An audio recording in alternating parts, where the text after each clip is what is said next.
সরকার কাছে ওরকম কিছু চাচ্ছেন না, শুধু বিচারই যাচ্ছে, সে সুষ্ঠু বিচার। ঢাকার বুকে একটা দেশের প্রধানমন্ত্রী তৎকালীন একটা ফরেন ফোর্সের সাথে ষড়যন্ত্র করে বাংলাদেশের বুকে 57 সেনা অফিসার হত্যা করেছে দেশের সার্বভৌমত্ব ধ্বংস করার জন্য, দেশের সেনাবাহিনী ধ্বংস করার জন্য এবং বাংলাদেশ রাইফেলস ধ্বংস করার জন্য। এই কারণেই কিন্তু তার ফ্যাসিজম বা ডিক্টেটরশিপটা বলে টিকতে পেরেছে, কারণ সে সাহসী দেশপ্রেমিক আদর্শিক সেনাবাহিনী কর্মকর্তাকে হত্যা করে তার ক্ষমতা চিরস্থায়ী করেছিল। জাস্ট একটা সুষ্ঠু নিরপেক্ষ রাজনৈতিক প্রভাবমুক্ত বিচার, এটাই।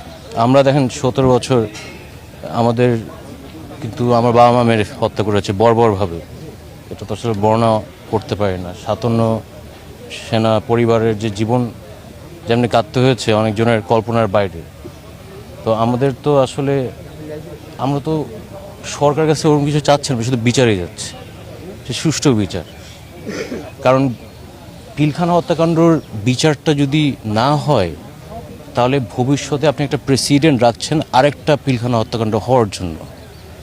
যখন ষড়যন্ত্রকারীরা বা হত্যার যারা নির্দেশদাতা তারা যখন বিচারের আওতায় নিয়ে আসবে, বাংলাদেশের ইতিহাসে একটা প্রেসিডেন্ট থেকে যাবে যে ভবিষ্যতে আর একটা পিলখানা হত্যাকাণ্ড কখনো সম্ভব হবে না।